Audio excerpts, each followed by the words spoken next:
We are live. Hello and welcome to Mary. What do you see? We're here again in prime time tonight. It's a great night, and as always, we are the show that is psychically supercharged and here to help. Tonight, we are going to delve into some of the mysteries left behind from American serial killer Ted Bundy. We have an expert with us tonight, so we're going to put some to rest some of his victims and give their family some closure. But before I go on, let me clear up a few things. This show was for entertainment purposes only. We have only information available to the general public and whatever spirit wants to add. Mary is a psychic medium, and she is merely the messenger. So if you don't like the message, take it up with spirit. Okay, we got a normal crew here today. We got TJ. This way, it doesn't work that way. TJ this way, and our producer, and then Brooke down here handling our PR, and of course our resident medium, Mary the medium. But I want to bring on someone who's going to have bring a new angle to our psychic show tonight. We have a real life investigator, a private investigator, Mr. Jason Jensen of Jensen Investigations. Is that correct? He's been a private investigator for a little over a decade. Jason, thank you for joining us tonight, Jason. Thanks for having me.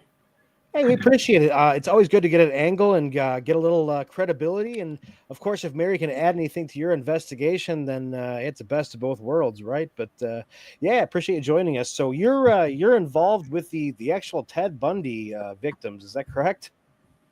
Yes. I mean, three of the cases that we are looking at are Utah cases, and one is in Colorado, where I'm eligible to investigate as a private investigator. And given the fact that I'm one of the co-founders of the Cold Case Coalition, which is local here in Utah, it only made sense that as three active missing person cases in Utah, that we would look at them, because we promised that we would look at all 400 cold cases in Utah, and basically we know what their fate were in these three cases in Utah. We knew that they were Ted Bundy victims, right, but because they were never recovered, except for a patella for Debra Kent, it only made sense that as part of the process, we would endeavor to try and find these three victims, because we know that they were never recovered. And that's basically all that's left to do in the nature of those three cold cases. Yeah, we did a little bit of looking into the what Bundy had admitted shortly before his execution, that he had added a few victims to his tally and given some information, but we're never able to find much. So you're the Cold Case Coalition. That's something several investigators, or can you talk a little bit about that? That sounds interesting. Sure. In 2017. Three of us, Kara Porter, seasoned licensed attorney in Utah, a retired journalist, Tom Harvey, and myself, joined our 30 plus investigative years to form the Utah Cold Case Coalition at the time. And it was in honor of an effort to investigate the unsolved murder of Rosie Tapia. So with the Tapia family's blessing, we broadened our mission to include all unsolved cases in Utah. And so that's that's where we started.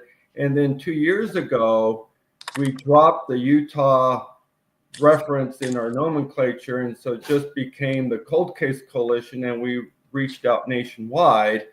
And as part of that process, one of the cases I endeavored to investigate was the unsolved murder of JonBenet Ramsey.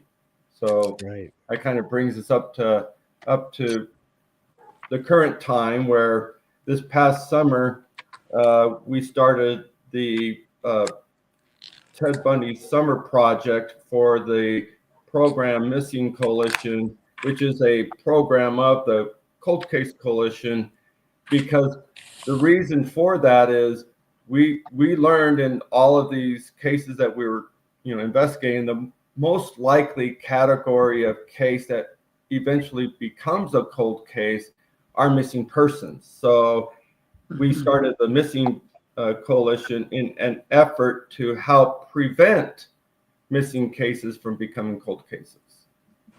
Sure, terrific. I mean, you definitely dropped a lot of big names. I mean, the JonBenet Ramsey case, that's perhaps one of the most famous investigations or famous crimes in American. We've already actually covered that case, and I forget we thought the family was perhaps involved. But yeah, quickly. But what's your take on JonBenet? Do you have a favorite suspect? Do you have a theory on that case?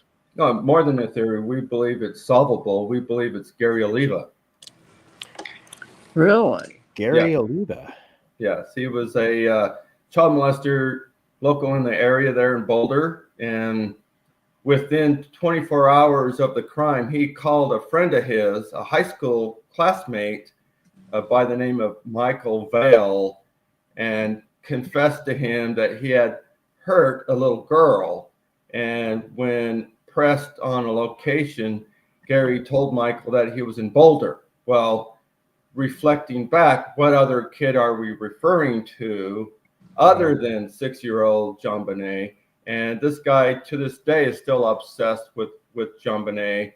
He is a convicted sex offender, has spent time for possessing child pornography, including over 200 some odd images of JonBenet.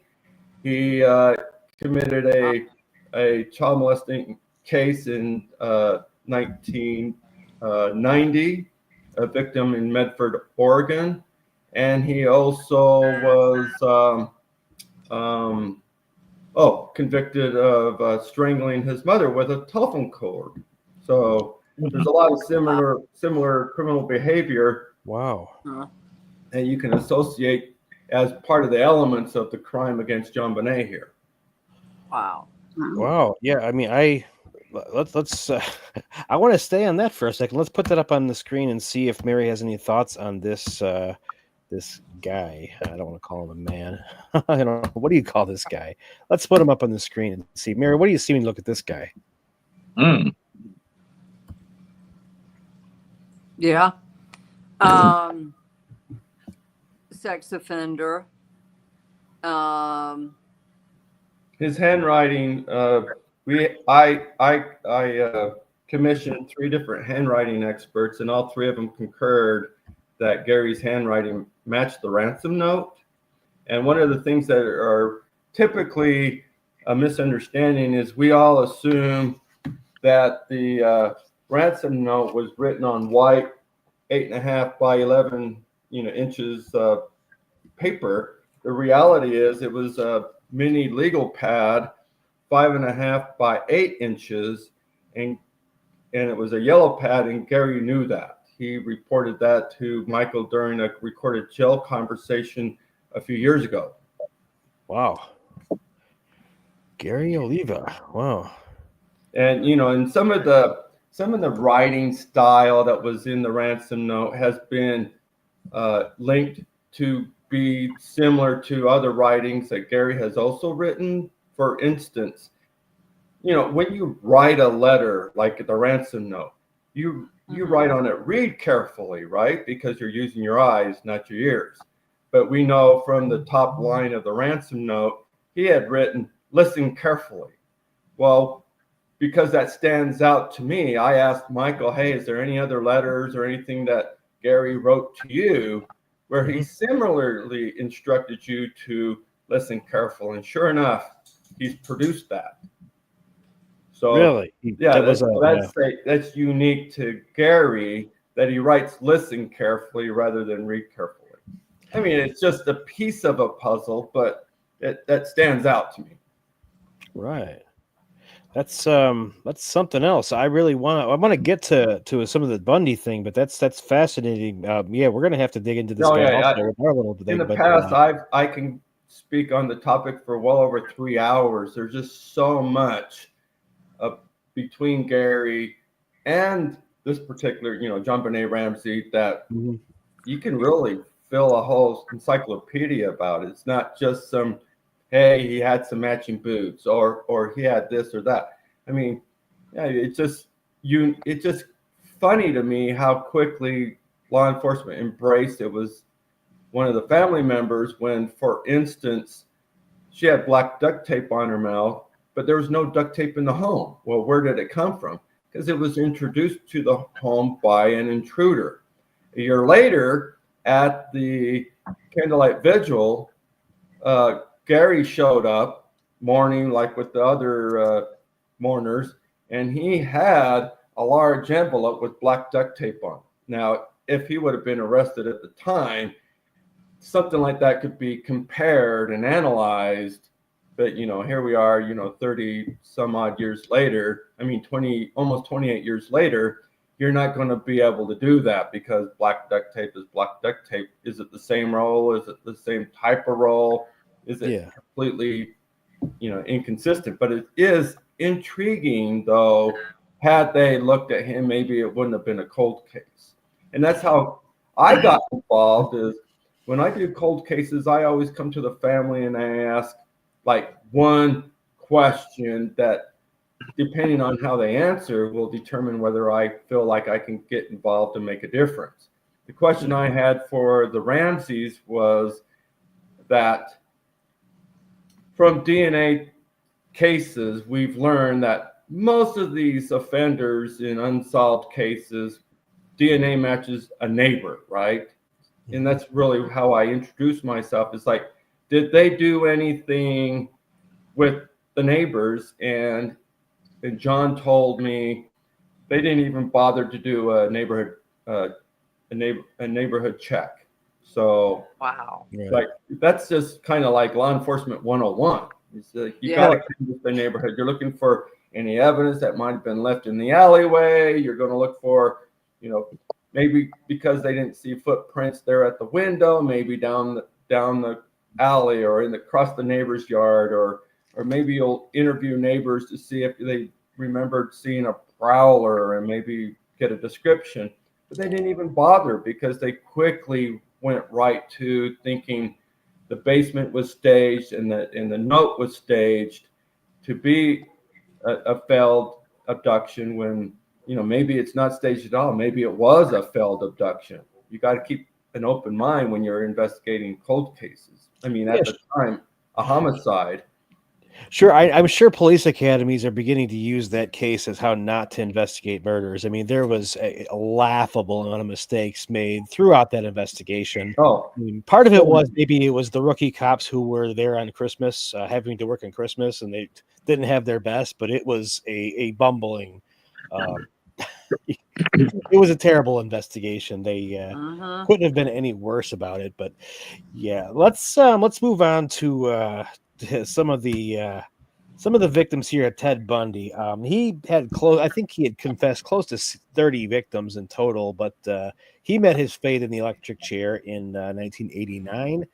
Shortly before he confessed, he left a few tidbits or confessed to a few murders, and some of these women were from the Utah area. So let's go we got a couple to talk about. We're going to talk about two of his confessed murders and see if we can't figure out Debra Jean Kent and Nancy Wilcox are the two that you've kind of been involved with investigating, correct? Correct.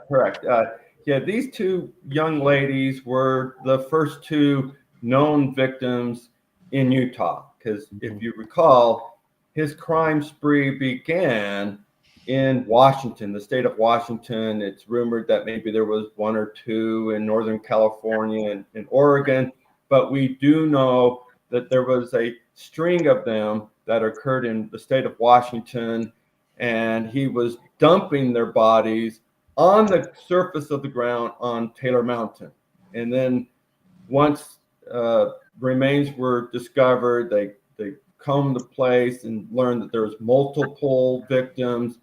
And that drove Ted Bundy to leave the state of Washington, and he relocated to Salt Lake City, Utah, where he signed up for the School of Law at the University of Utah, and over time joined the LDS Church, and started like a friend community locally. And before long, not very long at all, come October 2nd was his first victim, where he abducted Debra Jean Kent. Nancy Wilcox in what's now known as the Mill Creek area. which is where she disappeared, where her residence was west of, east of the Olympus High School. So she had just gotten to an argument with her dad about her boyfriend. It was actually late October 1st, and she left the home huffy, upset about it, and didn't come back. What we learned from the confession that Ted gave a Utah detective, Dennis Couch, who went out there and interviewed him shortly, a couple of weeks before his execution in February of 1989. He conducted some interviews. He went there without a map. He went there and tried to get information about Debra Kent, about Nancy Wilcox, and another disappearance, a young lady by the name of Nancy Perry Baird, who he claimed he was not responsible for Nancy Baird, but he did give some pretty dang good details on where to look for Debra Kent and Nancy Wilcox. Mm-hmm. And after the Nancy Wilcox disappearance came the Debra Kent one. She was the second Utah one. She disappeared on November 8th, 1974. So we're just a couple days past the 50th anniversary of that one. Wow. And, oddly enough, that later that spring, after the confessions and after his execution, they did a search in the area where he described to search for Debra Kent, and they recovered a human patella, a right kneecap of a female, and for the longest time, they assumed that it was Debra's kneecap, and in 2015, they did DNA testing and confirmed it. So they did recover just a kneecap for Debra Kent. So the question is, where is and what's the fate of the rest of her remains? And as far as Nancy Wilcox, there was never a location of her clandestine grave, and she's still, they never recovered her either. Right. He said Nancy Wilcox, he pointed to he said the Capitol Reef National Park or somewhere outside of that national park. Well, yeah, it was because if you follow the transcript, it's an evolutionary confession. He didn't come out and say, at the first line of question, go look at Capitol Reefs. No, what happened was he kept pressing Dennis Couch for a map. Dennis showed up without a map. So he ends up, Ted Bundy goes into his cell, pulls out a 1967 map of Utah because, he traveled in this area, and it's outdated. So it didn't have all the roads. It didn't have, a really detailed, but he describes that you go down on I-15 past little towns like Meadow and Cove Fort, and there's a freeway junction there. I think it's I-70. They're going through this and rationalizing what route it is that he's describing. And he says, you go over a mountain. Doesn't say go up a mountain. It says you go over a mountain, past Cove Fort.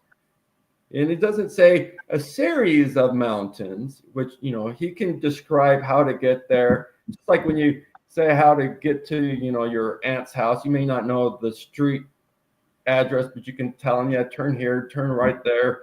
It's over there by the store. So he's describing how to get there. But then as they're using the map, his answers become more detailed and I think in error, because he ends up describing taking a right-hand turn off of I-70, and he's describing it now as State Road 24. State Road 24 does take you out towards Capitol Reefs, and that's where all the newspaper reporting and everything even says Capitol Reefs. But before you even get to that turnoff, there's an 89 turnoff. And he's talking about that when you take that turn off there, there's a long circular curve in the road. Okay, he says it goes to the left, and he describes how long it is, and you know, you're picturing in your mind, well, gosh, it's like he's describing you almost doing a complete 360. Well, if you go off that 89 turnoff towards Marysville, sure enough, there is a bend in the road that matches that description. Go another 2 miles like he describes, and there's a turnout to the right. Sure enough, it all matches there by the Marysville Tunnel, which is off of 89 and not off of 24. So we believe that if you go looking off of that turnout there off of 89 is really where he's describing where he buried Nancy's remains, and not off of 24. That's what really makes it interesting, or makes it us eager to bring Mary into this, because you could kind of give her some a little bit of direction. And Mary's she's a psychic medium who sees images, signs, imagery. I forget the 3 words she uses. Forgive me, Mary. Sign symbols and Signs, symbols, and imagery. Got a little tongue tied there, but yeah, she has in many occasions looked at a map on Google Maps and been able to say right there, and it has been incredibly accurate at times. So I think maybe we can put our minds together and try to pinpoint a little bit. So yeah, Jason, you'd sent me some sun maps that we'd looked at for Right. We're looking at Nancy first, correct? Is that what we're talking about? Yeah, Mary said Nancy. I kept picking up on the tunnel. On the tunnel. Like I kept wanting to go back to that tunnel. What was the tunnel? I looked at the map, and tunnel just lit up.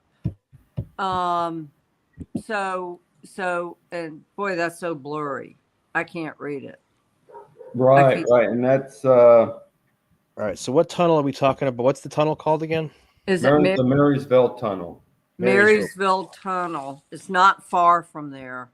Right. So in Utah, right? Yeah,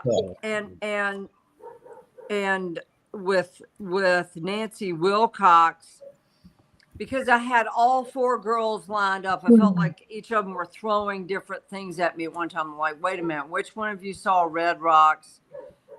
Which one of you saw the barn? Like riding in the car, there was a old barn going down the road, and saw the barn, and then turned off onto like a dirt road on the left, and then he went over onto the right. I believe that was Debra Kent.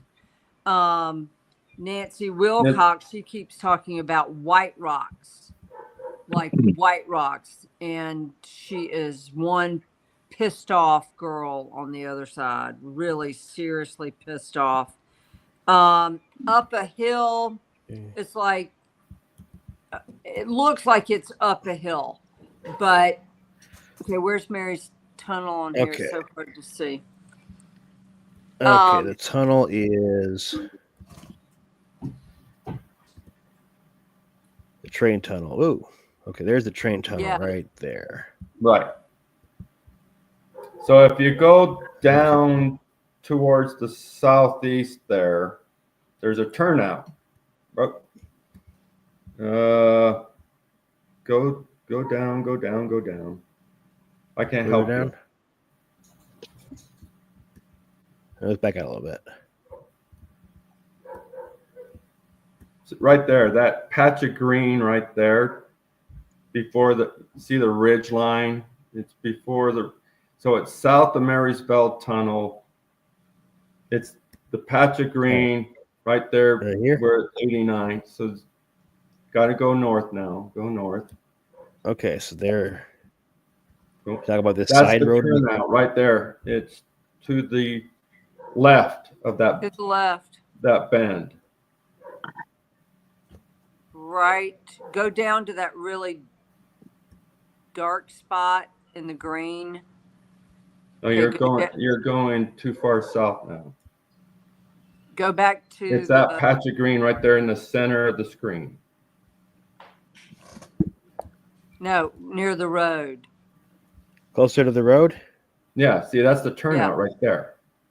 Yeah. There's a dark green patch right there. The dark green, dark green.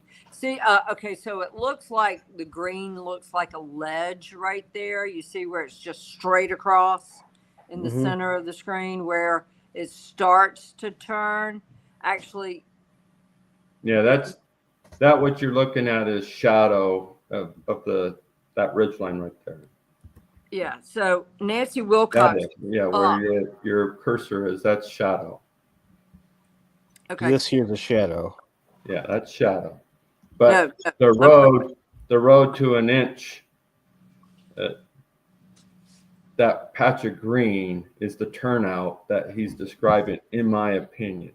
Because typically what he does, his pattern, just like at Ted Mountain, is you got a major road, you turn off, then you turn into the greenery or the little patch of, a grove of trees or the forest. Yeah, right there. You just had it. So we're thinking here? Yes. I want to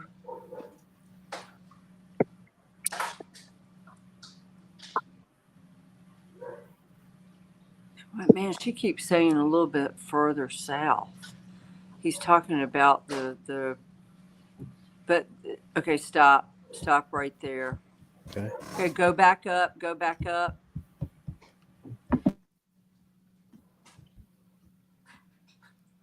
Okay, right above the state road sign, you see that number?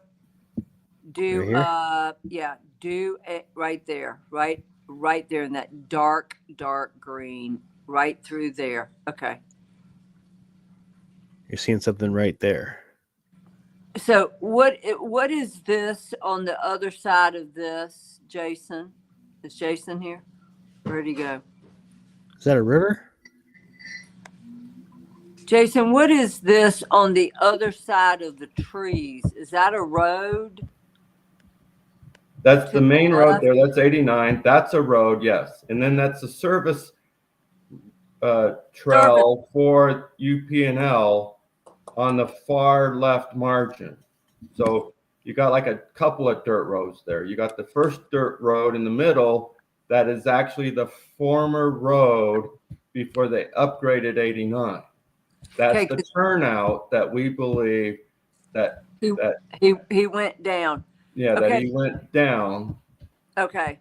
So basically when he describes go up the edge about 20 feet, that's that tree line between the service line and the old 89 road that's actually that actually elevates up the mountain like about 20-30 feet. That's exactly where she is. I figured so. 2 to 3 people are there. Oh, hang on. 2 to 3 Sorry, people. guys. 2 to 3 people, not just her. I got at least 2 more people, so she would be the third one. There are 2 more people there. Now that's interesting. I wonder who are you feeling it between the current 89 and the side road here, or between the 2 side roads, Mary? The side road. I just sent the picture to the group text messenger where I circled because I don't know where to send it. So I don't know where. Jason probably got the group text where I circled. Okay, so go to the state road, the number, and then you want to go to 11 o'clock. 11 o'clock, right? She's saying right there. You just right there. It's clearing. It's clear, but it's up. It's up. Like he. It's like he could drive up, or he could park and then drag her body up, but he didn't drag it far. It's like you don't have up. to. I've already been there and scouted it. Yeah, it's not hard. And I did send a photo of that in the dark when I went there December 1st of last year. Okay. So, and that's the exact area where you were? Yes.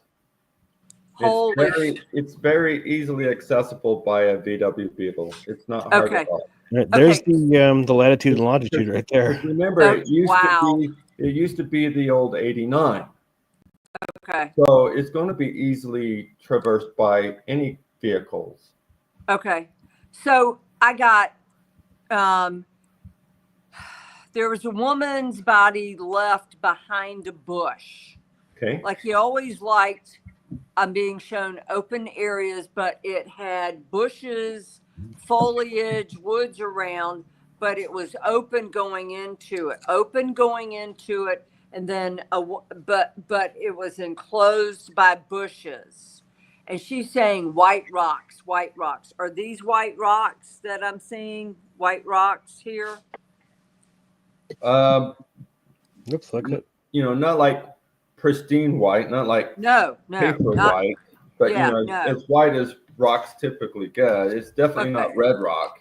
Okay, yeah, no, You red can rock tell. belongs You can to tell when you zoom out. There's no red colored sand, or red there's color. not. It's not like Moab where you get the colored arches, you know, where there aren't orange and red and Right. things of that nature.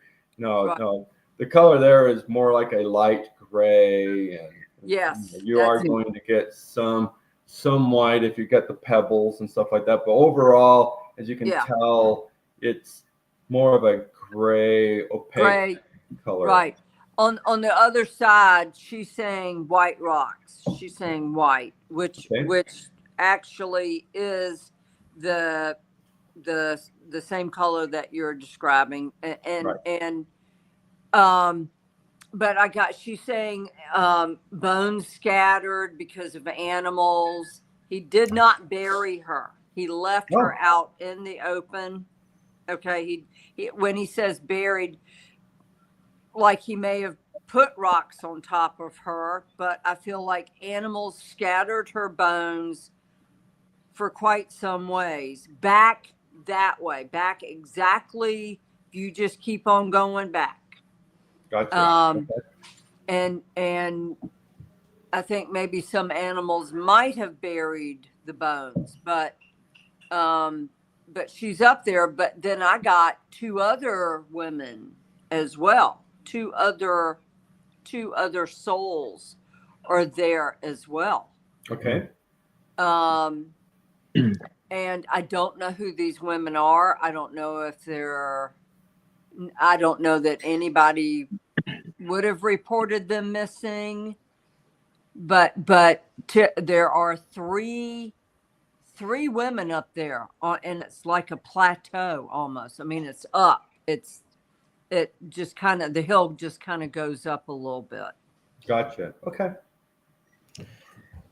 Okay, so we at least put our finger on where one of the two are there. Which of the two women was this we were looking at? Nancy That Wilcox. would be Nancy Wilcox. That would be the first Utah victim. Right. That's pissed. Nancy Wilcox. Oh, Nancy was the first victim. So this is Nancy here. Yeah. So that's where we think Nancy ended up, and Nancy is the one they found nothing of. They never found anything. And, right. Yeah, perhaps he got the road wrong when he totally confessed. So that makes a whole lot of sense. It sounds like he was trying to be honest, but maybe they pushed him and he got details wrong. Right, yeah, because they didn't have a map, so he's doing his best with an inferior, outdated map. Because even at the time, they're discussing how I-70 still had 2-lane roads. Well, we know being an interstate, it's actually four lanes, 2 each direction currently. But at that time in the mid-70s, it was still in the expansion process, and so some of it was still 2 lanes, some of it was still 4. Some of it had already been improved to 4 lanes. And so there was an extensive discussion about that between Dennis Couch and Ted Bundy. And you know, a lot of people have asked me, you know, during my involvement, well, how do you know he was being honest? How do you know he just wasn't deceiving? And it's like, well, because we know that they recovered Debra Kent's patella. So if he was being accurate about the one, he had the incentive to be accurate about them all, because he was trying to delay his ultimate execution by giving them credible leads in hopes that they find the remains, you know, maybe start a trial process, and it would delay his execution. That's what I think his motivation was, delay it so that he can do another trial, on and on and on. String it out. Right. I mean, he was even confessing to one of them, Susan Curtis, within 2 hours of his execution. He sat down with the warden and was trying to give details about Susan Curtis, because he was trying to get somebody to stay his execution. Wow. He did what he could, but I think they were just like it. They were tired of his. Oh yeah, Florida was like, no, you've already wreaked enough havoc on our community. You're out of here. Yeah. Wow. All right, so we put let's bring it out of this. This is Debra Jean Kent. This is the one they found her per patella, right? But they didn't. So he was honest enough or close enough to her, but apparently not real close. So let's talk about where she was found. Okay, they found her west of Fairview, up Fairview Canyon, which how you get there, you take I-15 south to Spanish Fork, go up SR6, go past Thistle. Once you get past Thistle, you take the Manti exit, go west and south towards Fairview, hang a left, and go up Fairview Canyon, which is a national park, the Manti La Salle National Park. As you get out of town, there's a gate. There's a winter closure gate for the mountain. There's right next to it is a gate to like a ranch. He describes that. And they get to that location. You take that road off. It's privately owned, and you go winding up the mountain. And what they did was they canvassed the mountain and collected all the bones that they could find, animal, and ultimately one human bone. But they didn't do a very good, thorough job identifying where they found what bone. And they took all these bones to an anthropologist, and the anthropologist went through it all and said, oh, only this one. So they couldn't even pinpoint where they found that at.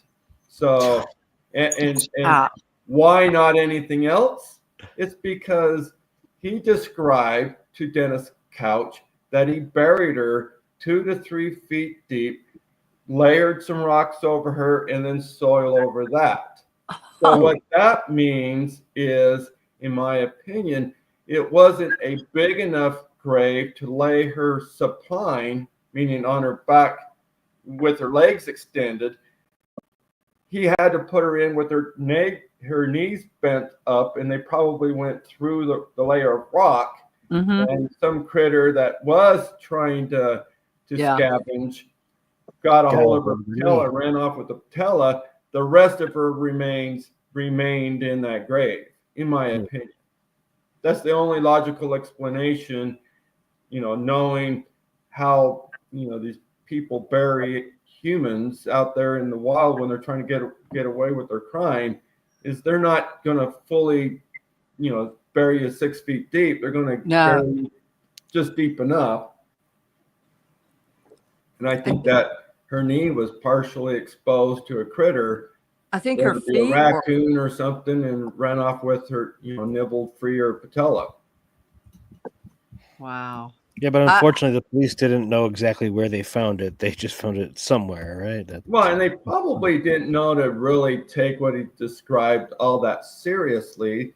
You just get a search organized, and you go out there, and they collected whatever they could find. They probably weren't really thinking, oh, we're going to actually find something. All right, so we're looking at in Fairview Canyon.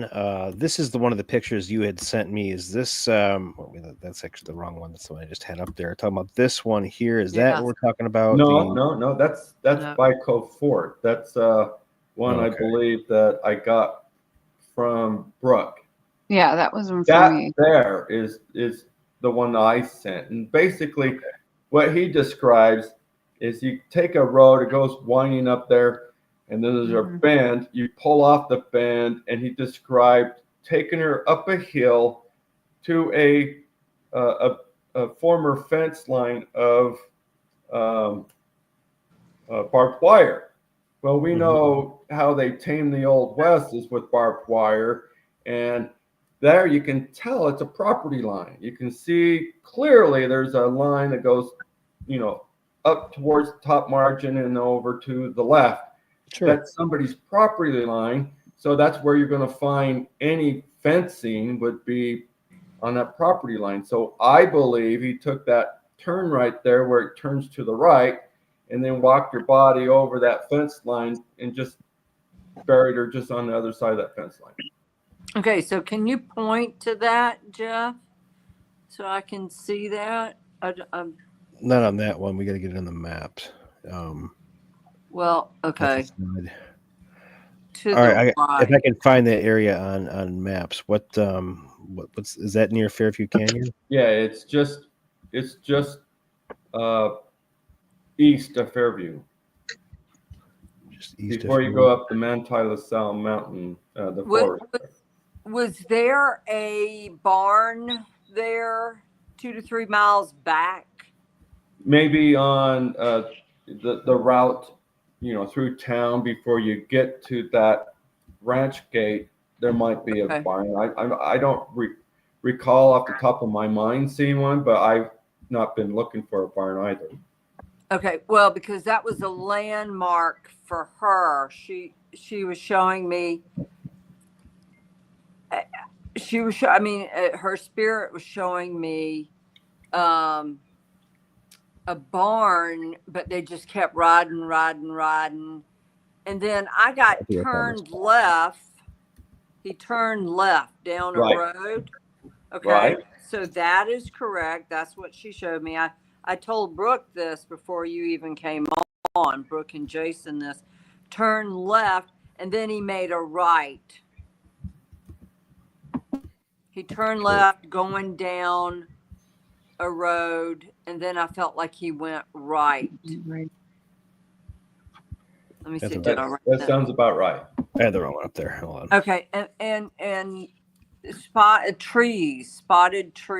I mean, not trees that have spots on them, but spottings of trees. Like not all, it's not all treed in area.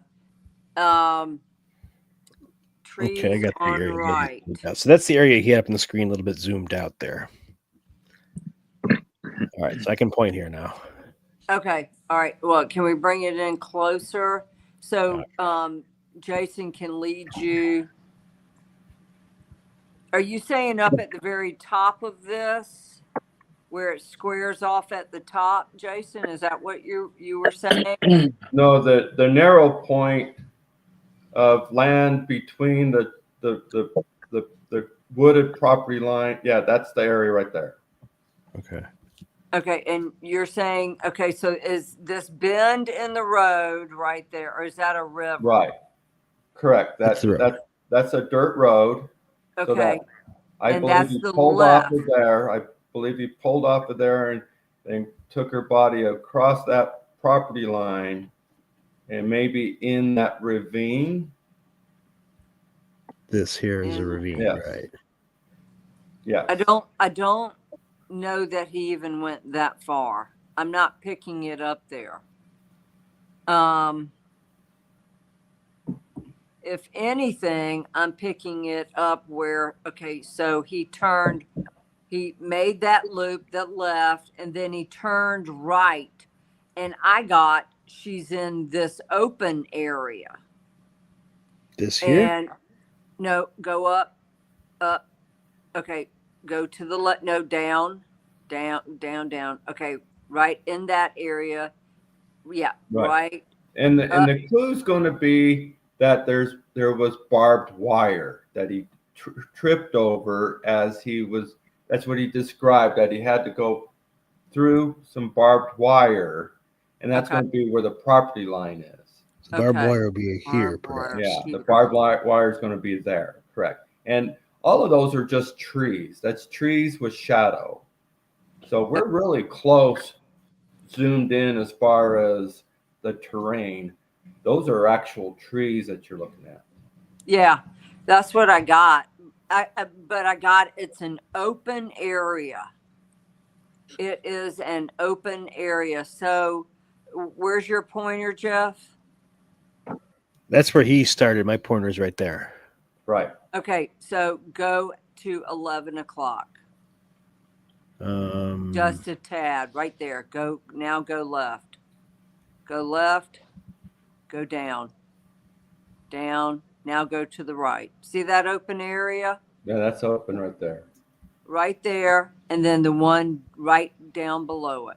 Yeah, because it's got to be open. You know, you can't bury somebody where a tree is. You got to look for a clearing. Yep. So go down to 7 o'clock. 7 o'clock. There you go. Now go right there.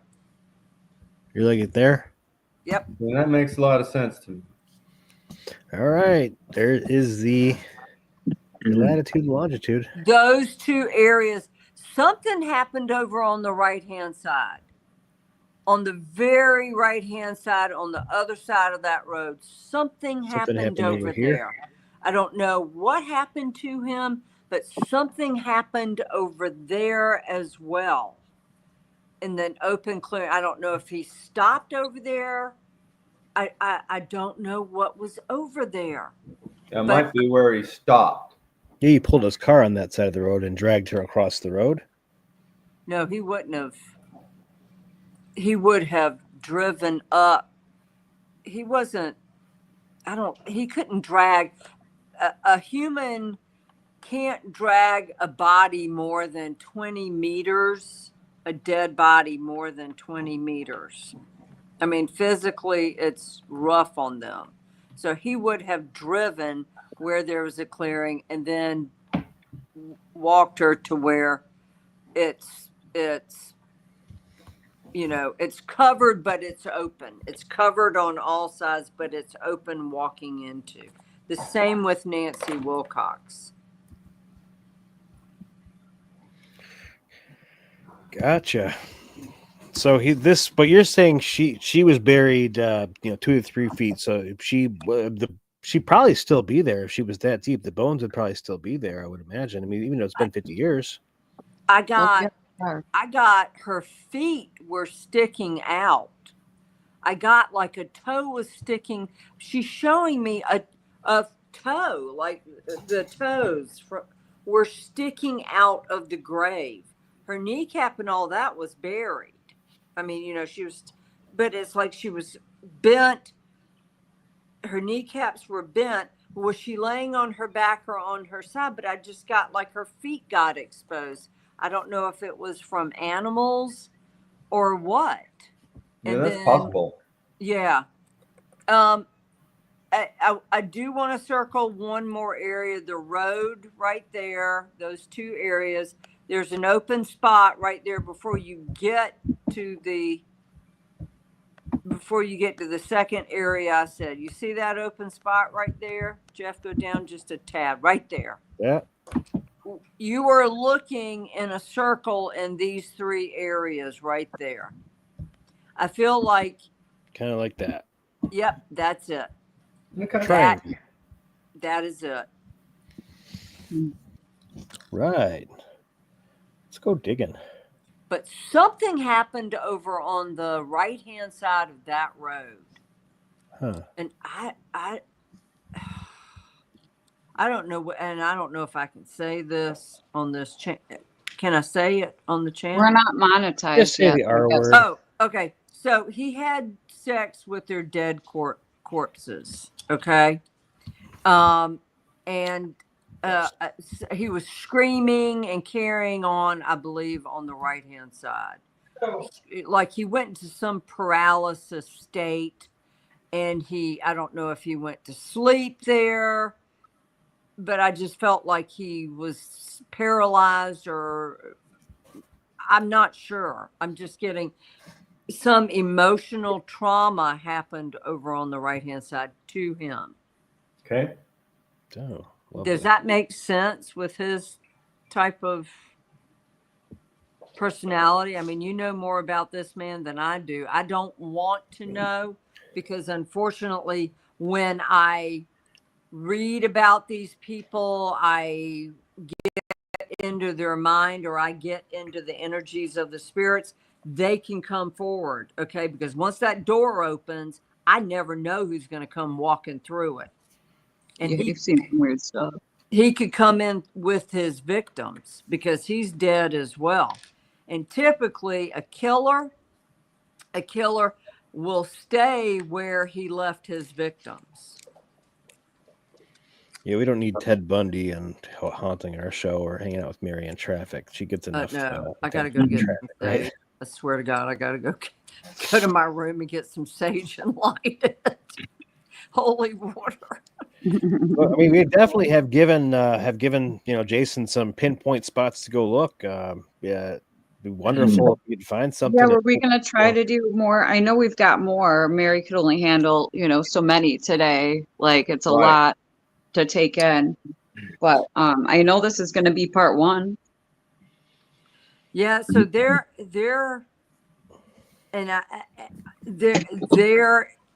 is a barn, because I was taking notes when I was looking at the girls' pictures.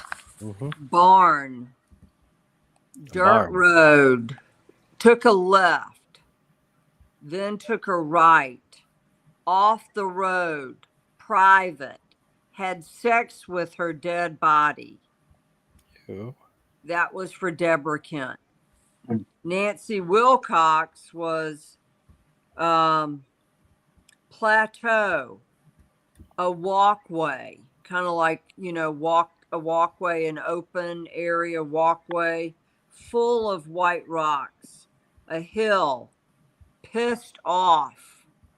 And she's the problem is, when someone is so horrifically murdered,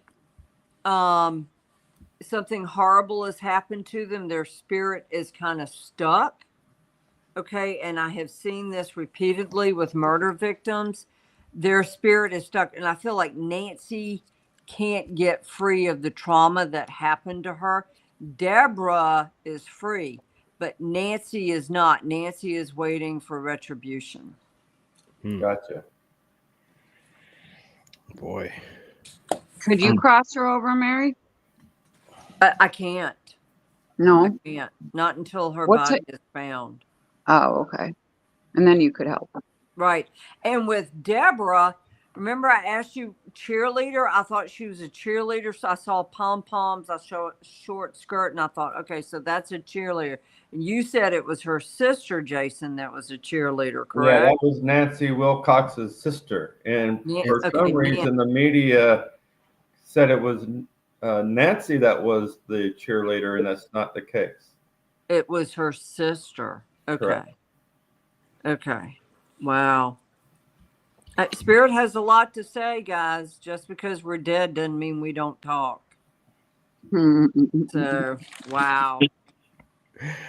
Oh boy, yeah, we'd love to have you on again, Jason. That was definitely a change from what we normally do, but a lot of information, and it really, God, now I'm focused on the JonBenet Ramsey case. I want to return to that. Yeah, and I wanted to ask Jason this. Jason, did JonBenet's mother know Gary? No, did not. Did not? Did not know Gary. But what's interesting is child molesters have a type, just like adults have a type. Maybe you like brunettes, maybe you like Ted Bundy. All of his victims look like his former girlfriend, Diane Edwards. you know, with the long parted hair. And Yeah. it seems like every one that he killed was probably triggered because it was the girl that got away that rejected him because he wasn't good enough. And he even went back to visit Julie Cunningham in her grave 2 or 3 times because she looked so much like Diane Edwards. But going back to Gary Oliva, if you look at his 1990 victim, she's strikingly similar to JonBenet. The only difference was JonBenet had green eyes, while his 1990 victim had blue eyes.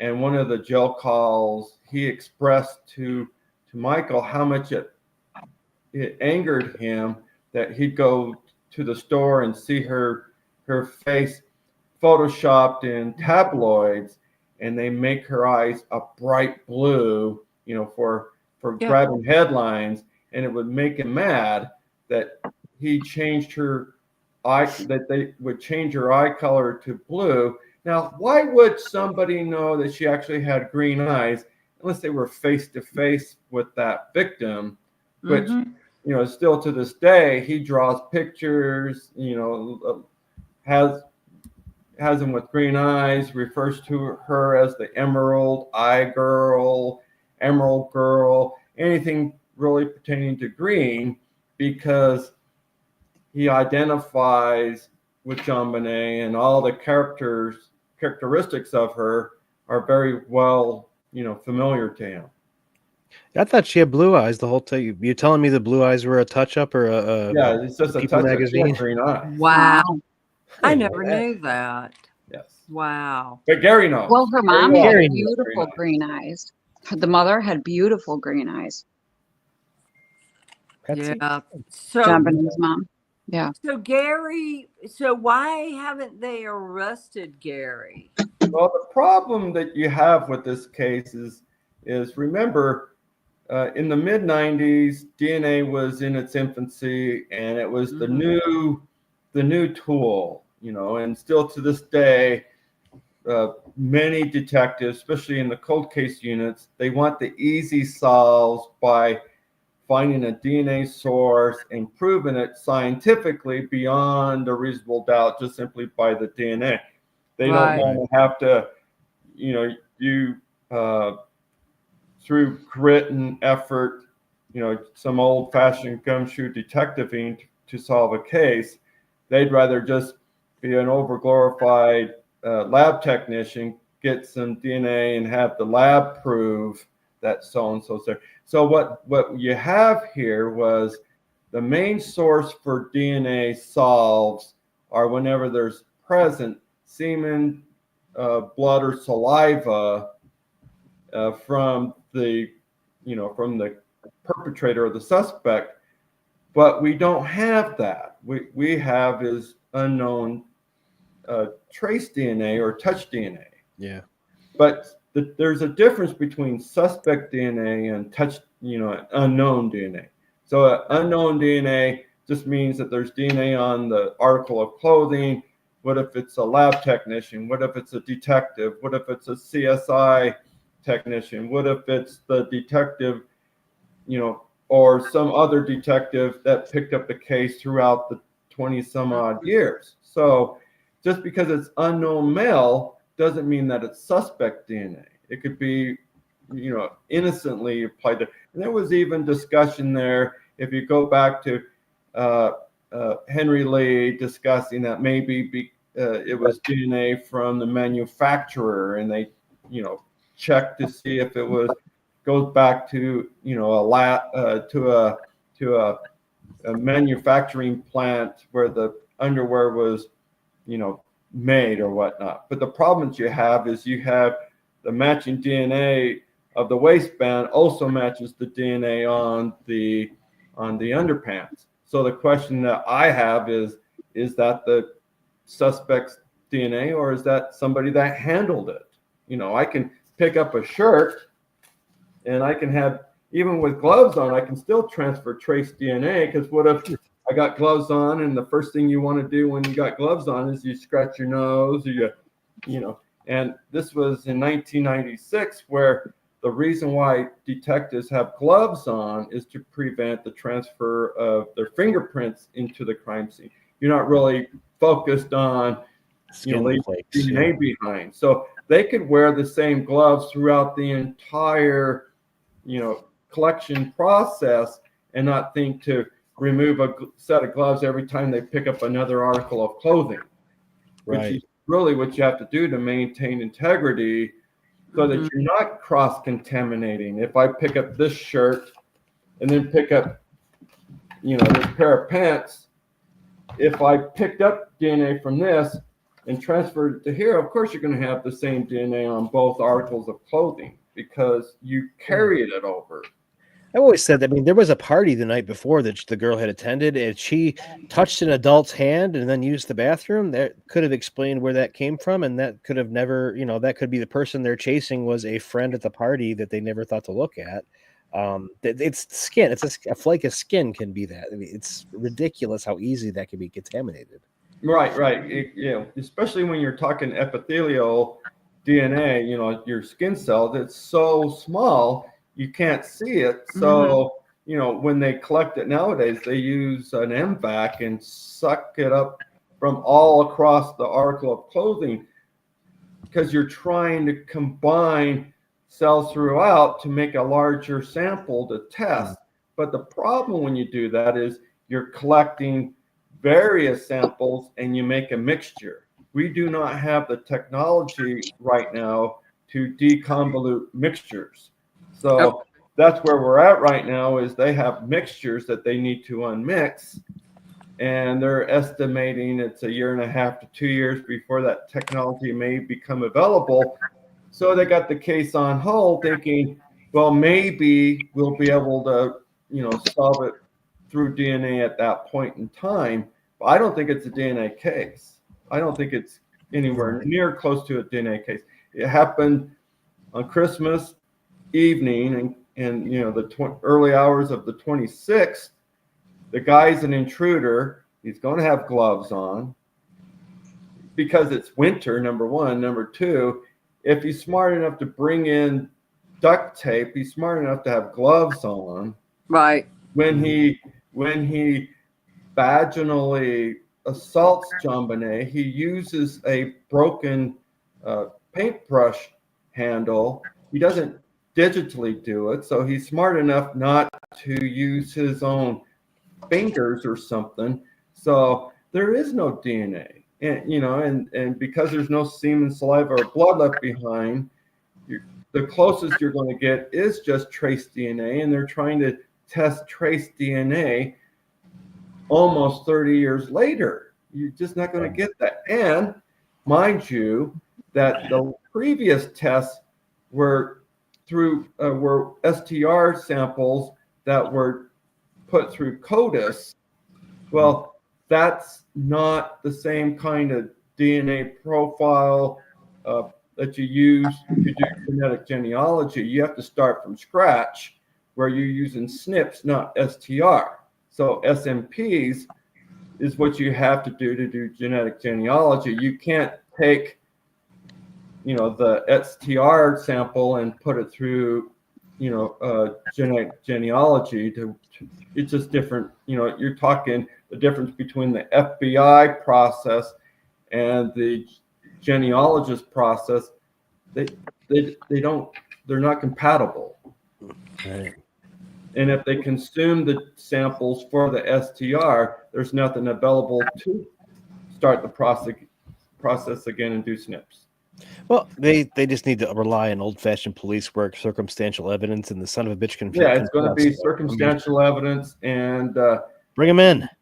He's in prison now. I mean, he's off the streets, correct? This Gary. No, he was released last, I believe it was January 31st of 2024.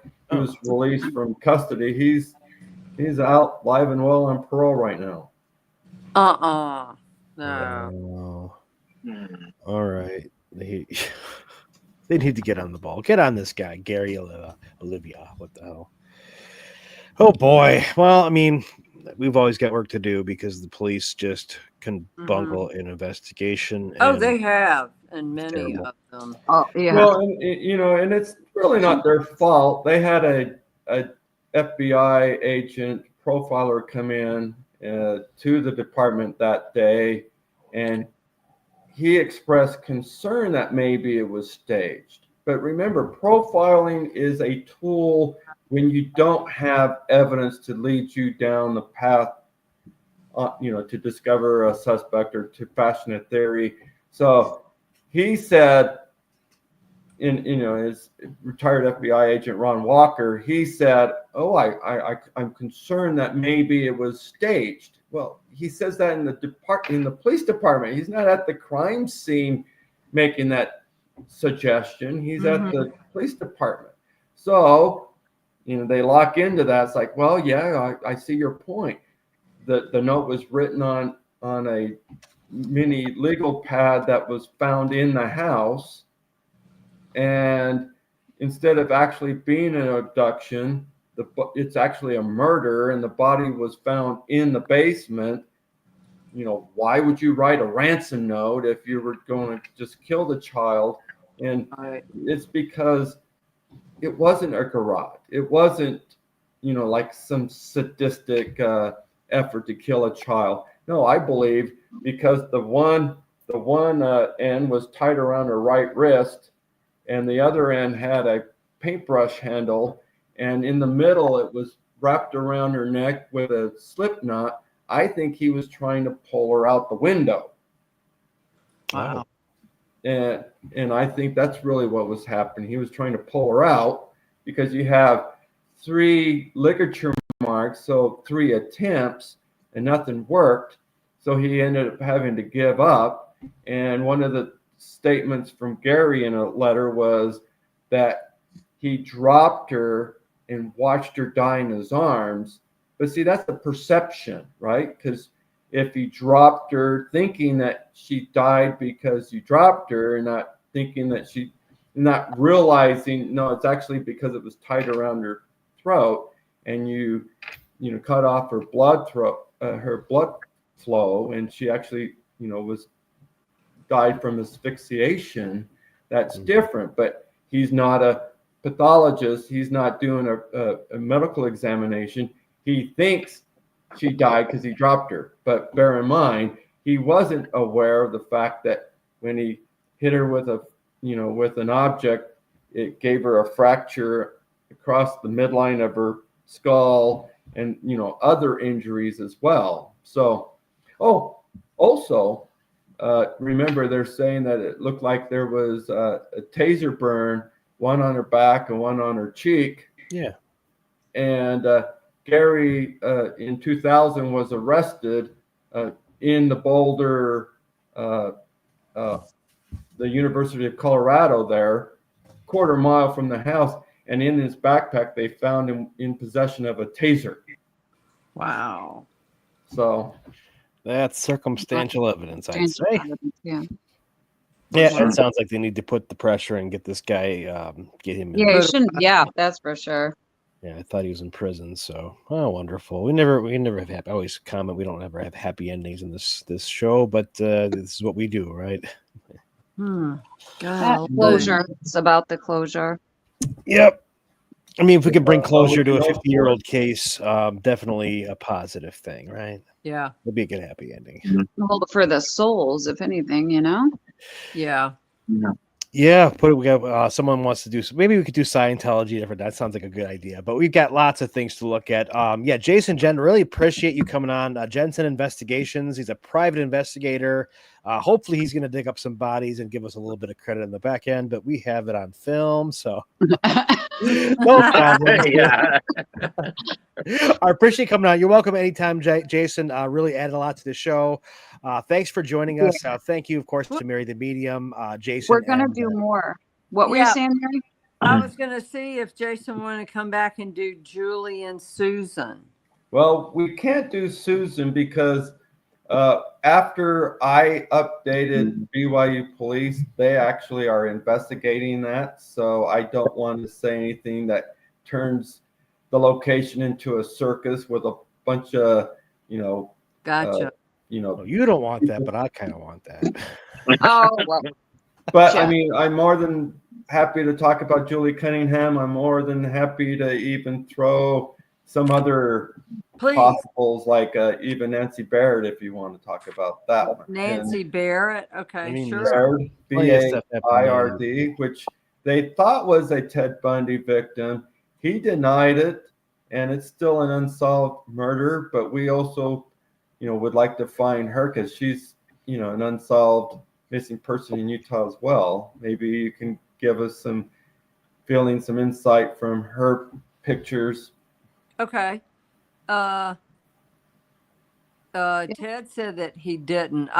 All I need is a picture of her, and I can tell you. That's easy to provide. Okay, super. Yeah. All right, we got more to dig into. Yeah, definitely would love to have you back and love to dig more into the Bundy. And, all righty. All right. Well, really appreciate you coming on. Appreciate everybody for joining us. Saw a lot of chat on a lot of people I'm seeing regular every week. So thanks for joining us. Thanks for being loyal to the show. And we're just building here, but appreciate everyone's time this week. We're gonna be back next week at 9:30. We'll have plenty more for you. Anybody got any updates for me before we rock out? No. All right. We're gonna see you again in a week. Thank you all for joining us. And Mary, what do you see? Thank you. Goodbye. Right. Bye. Bye, Lil.